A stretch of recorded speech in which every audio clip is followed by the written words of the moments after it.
So I think this will be a very interesting and engaging video for you all out there. So if you are investing into Pokemon, obviously you're trying to get above average returns that you would see with traditional investments because, Pokemon is an alternative investment. It's in the collectibles category, maybe along with other things like coins, watches, paintings, cars. It's not like a traditional investment like a stock, right? And with alternative investments, you can see above average returns, and that's what people are striving to get out of investing into Pokemon. This topic of becoming rich with Pokemon investing is pretty interesting because it is possible to become rich from Pokemon investing. And in this video, I sort of wanted to talk about the lens of okay, becoming rich from Pokemon investing. Just some things to think about. Doing this because obviously there's many ways to invest into Pokemon, different avenues you can take. So that's what I wanted to talk about in this video. It's already mentioned it, right? Where like I do truly believe you can become rich from Pokemon investing. Um, there was a time not too long ago where people said there's no way you can become rich investing into Pokemon. You guys have probably heard this, right? People are like, yeah, you think you're going to become rich investing into, boxes of Pokemon cards? Like, you're crazy. But history has proven you can.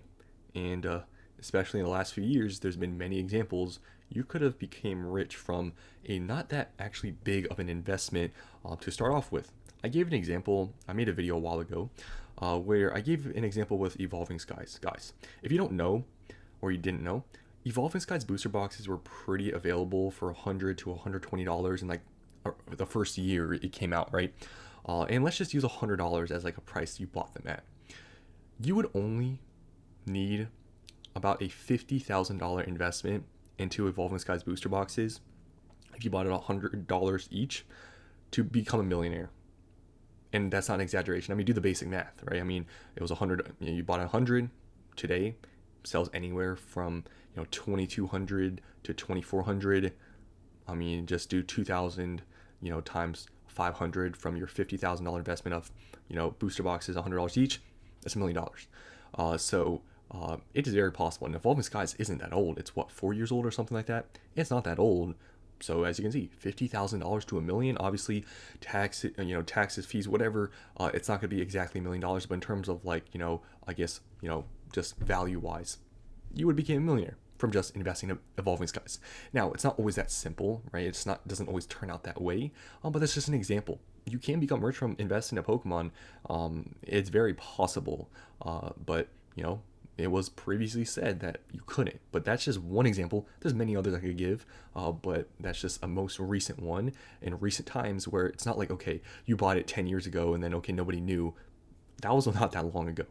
But there's one thing I know with, becoming rich from Pokemon. Scale matters. I know that's such an obvious thing, like why even mention it, but some people do have somewhat unrealistic expectation. Now, also, I guess becoming rich is also very subjective, because everybody's perspective on money is very different depending on where you're at and stuff, right? For example, for somebody out there, $1,000 might be a lot, 10,000 might be a lot, 100,000 is a lot, maybe a million's a lot. It really depends on what kind of perspective you're coming from. But I think there's generally accepted amounts of money where it's considered to be a lot. Like $1 million is a lot, regardless probably of where you're at in your life. But for some people, like 10,000, 100,000 might not be much. But it's all relative. So I guess that's one thing to note here when I'm talking about becoming rich. It's all subjective what rich is because there's no definite term or I guess number of what being rich is. I guess maybe you could say above average. But the thing I wanted to mention here was scale. Kind of on a tangent there. You will not become rich if you do not have enough money to begin with. I know that sounds so dumb to say, but it's true. An example of this, $1,000 is not going to get you rich. I'm sorry to say, but I mean, even if you 10x your investment from 1,000, you're at $10,000.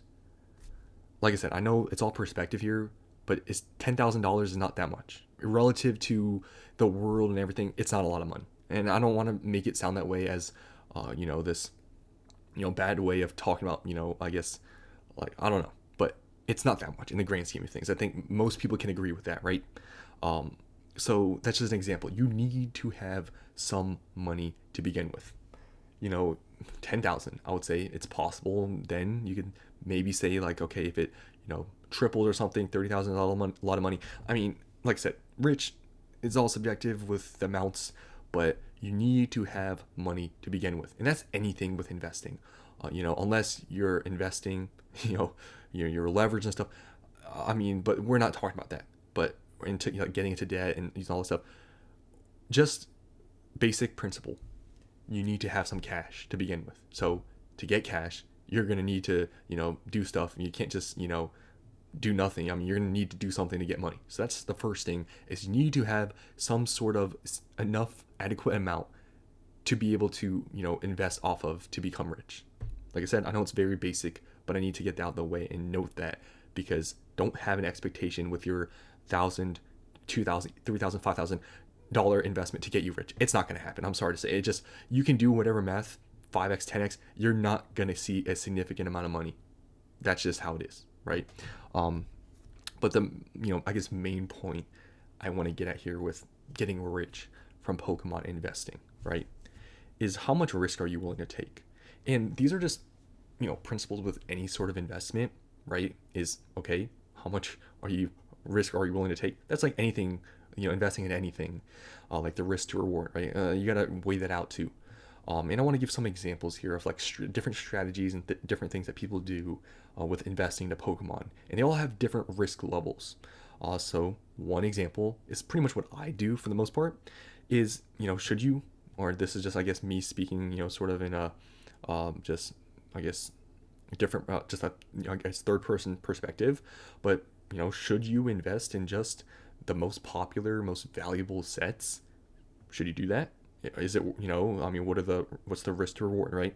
The risk, you don't invest in other sets that maybe aren't as popular as the time, or as valuable in the future. They become more valuable than the sets that you bought that at the time were the most popular and valuable. That is very possible, right? We've seen some instances of that. But also, what is the reward for doing this? Is that, okay, for example, Evolving Skies at the time was the most popular, most valuable set, and what is it today? From Sword and Shield, the most popular, most valuable set, and it exponentially grew, like the example I gave with Evolving Skies.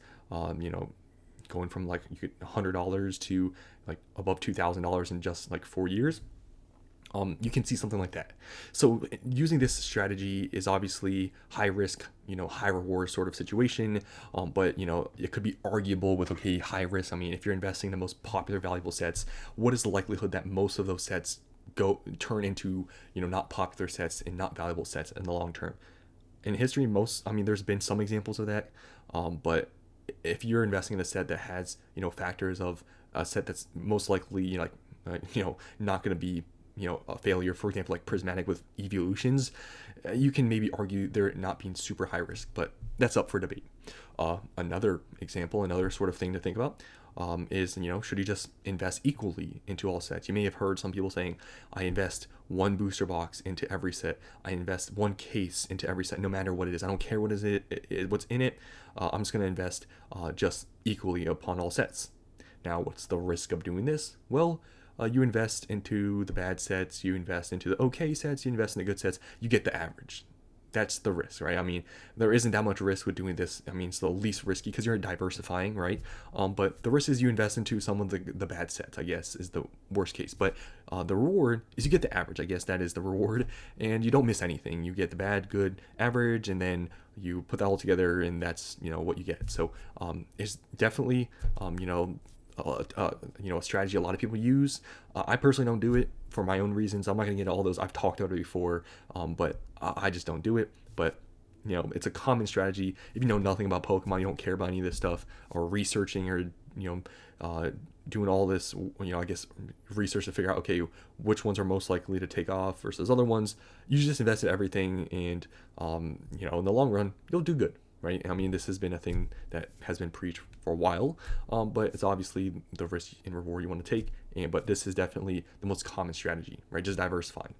Now, the last strategy, I've talked about this also previously as a strategy that some people use that I don't really agree with, is investing at only MSRP. I don't agree with this strategy, especially in a market like this where, okay, I mean, there's basically nothing at MSRP at this point. You just got to go to inside of a store, like, to even get something at MSRP, and most of the time stores don't even have anything. Pre-ordering is a nightmare. The quantity you're going to be investing at if you just invest at MSRP is going to be so small that it's not going to matter. I mean, you're not going to get rich just investing, buying from Walmart, buying from, these drops where you can only buy one or two products. You're not going to get rich doing that. But if that's within your budget and that's the amount you wanted to invest into anyway, by all means go for it. But you're not going to get rich, right?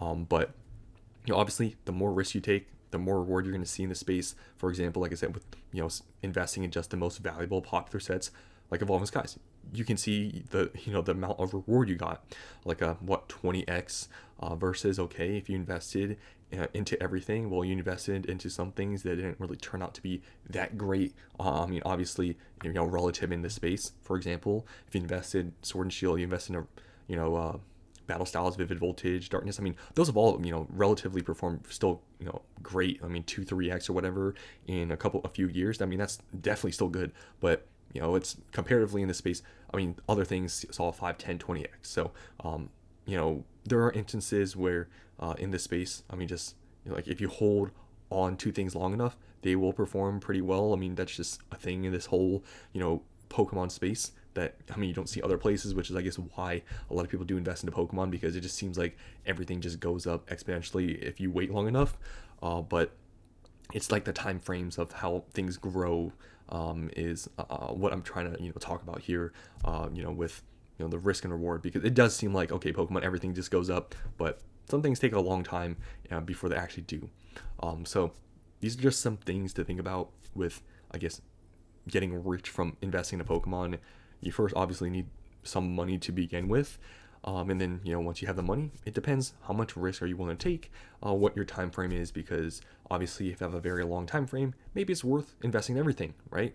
But if you want to get there maybe a little bit quicker, which I don't think there's anything wrong, you can invest into maybe just a select few sets that are the most popular, most valuable, and you think that, okay, the chance of failure is the lowest or is pretty low where it's worth the risk. So just some things to think about. You guys let me know what your strategy is with investing in the Pokemon. I know people have many different strategies out there, and I listed like 3 of them. But it just depends, on where you see or where you want things to go with your investing. So that's all I'm gonna talk about in this video. Hope you guys enjoyed, and I'll see you in the next one.